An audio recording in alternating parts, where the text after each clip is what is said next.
The film opens as Cooper Adams is taking his teenage daughter Riley to a concert for her favorite artist, Lady Raven. Through their conversation, it is learned that Riley is having issues at school with other girls, in particular, a girl named Jody. As the concert begins, Riley and all the other girls go wild when Lady Raven takes the stage. Cooper excuses himself to go to the bathroom, where he checks his phone.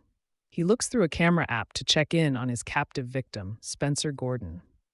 On his way out, he runs into Jody's mom, who wants to try and sort things out between the girls. Cooper does what he can to get her off his back before returning next to Riley. He then looks up at the balcony and sees a lot of police coming into the venue. During a break, Cooper and Riley go look for a souvenir t-shirt, but another girl takes the last shirt. Cooper talks to the salesman, Jamie, over getting another shirt before he asks about the high level of police. Jamie quietly tells Cooper that the police were tipped off that a serial killer, known only as the Butcher, is said to be in attendance at the concert that day, and the arena is surrounded by cops to ensure that the killer cannot get away. Cooper smiles it off, but since he is the Butcher himself, he realizes he needs to start thinking fast.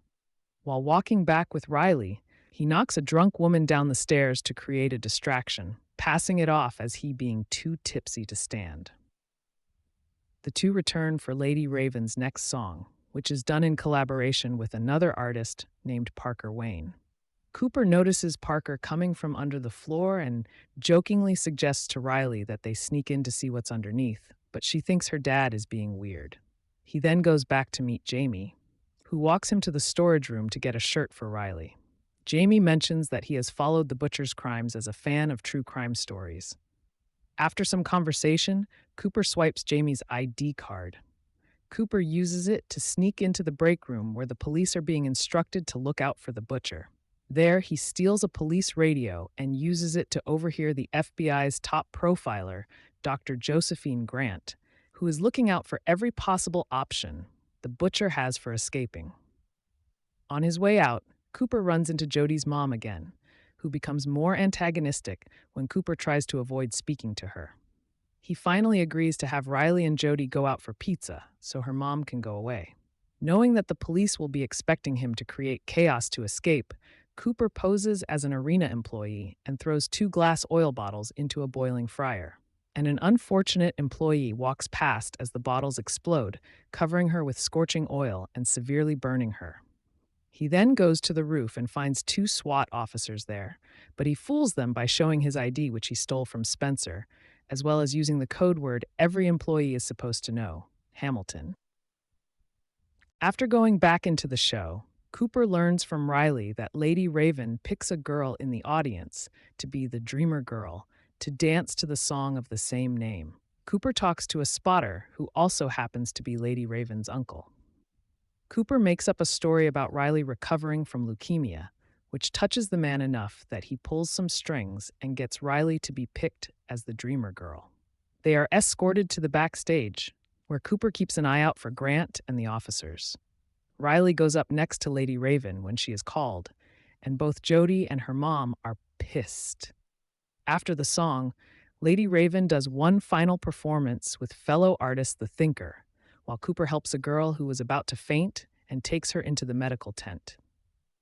Cooper and Riley are brought to the back by the tour manager so that they can meet Lady Raven. Cooper overhears through the radio that Grant is instructing the officers to check every male visitor before they leave. Realizing he is screwed, Cooper privately speaks to Lady Raven and reveals himself as the Butcher. He shows her Spencer's location on his phone and tells her that he will fill the room with carbon monoxide if she alerts the police to his presence. He tells Raven to let them go out with her in her limo, since it won't be checked. In the limo, Lady Raven offers to drop Cooper and Riley off at home to see their house. An excited Riley agrees, while Cooper knows she is up to something. They arrive and meet Cooper's wife, Riley's mom Rachel, and son, brother Logan. Rachel invites Lady Raven to have dinner. While they eat, Raven brings up the Butcher, talking about how she studied him and knows that he might have OCD, how he uses fake houses to commit his crimes, and issues regarding his mother. Cooper has hallucinated his mother throughout the film. She mentions that the police were tipped off to his appearance at the concert because a ticket receipt for the concert was found in one of the houses. Cooper tries to stop Raven and get her out, but she offers to play a song on the piano. She has Riley sit next to her and takes her phone. After playing, Raven suggests taking a selfie and grabs Cooper's phone to do it. She then runs into the bathroom with the phone while Cooper starts to lose his cool. Lady Raven opens the camera app to speak to Spencer in an attempt to get him out of there. After learning what he saw before he was taken in, Raven starts a live stream to her fans to try and get clues as to Spencer's whereabouts. One fan points out living near the place described, a broken lion statue near a house with a blue door, and Raven tells her to call the police. She also texts her driver to do the same.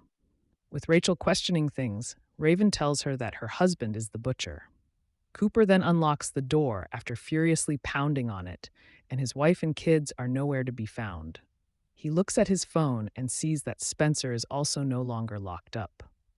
Cooper prepares to have Raven cuff herself as they prepare to escape. She then starts trying to speak to him as though she were his mother, which doesn't fool Cooper, but gets him to admit that he was always planning to do one last crime before committing suicide. When he opens the garage door, Rachel is standing outside with Riley and Logan. Raven exits the car and stands near them as police and SWAT arrive at the house. Cooper closes the garage door and escapes through an exit leading into the neighbor's yard. Cooper disguises himself as a SWAT officer to get into Raven's limo and drive away with her, and Cooper handcuffs her to the door. When they drive into town, Raven is able to open the window to draw fans to surround the limo. She is then able to pry the cuffs off the handle and free herself. The police arrive just in time and shoot the limo's tires to prevent Cooper from getting away. They shoot the door, but only find the SWAT uniform propped up, and Cooper is gone once again. Lady Raven is escorted to Spencer's whereabouts. She greets and thanks the fan that alerted the police before going over to the distraught Spencer, who is safe and thankful to Raven. Rachel is left at home alone while the kids are at her sister's house. Cooper shows up to finish her off, since he has come to realize that he wasn't doomed to be caught starting at the concert, but that someone close to him had to be the one to tip off the police. Rachel admits that she caught on to Cooper's suspicious behavior, thinking he was having an affair. It started to click when she noticed him smelling like cleaning chemicals, which would not be unusual since he is a firefighter. But they smelled more like the ones used in hospitals. Rachel found one of the fake houses, which were buildings condemned for fire hazards, and planted the ticket receipt there before tipping off the police. Cooper plans to kill Rachel, but she offers him pie that she made as a celebration for Riley. Cooper eats a slice before realizing that Rachel laced it with drugs. He starts to lose consciousness and hallucinates seeing his mother one more time before officers show up and tase him repeatedly until he finally goes down. Cooper is being arrested just as Riley and Logan are brought home. Riley tearfully hugs her father goodbye before he is hauled off. He stops to prop up Riley's old bicycle. After the police leave the scene, the camera pans over to the bike to see that one of the spokes is missing. Cooper has taken the spoke and is using it to pick the locks on his cuff, ready to make another escape as he grins evilly. Before the credits roll, Jamie is at home seeing the news about the butcher's capture. After seeing that it's Cooper, Jamie starts to freak out.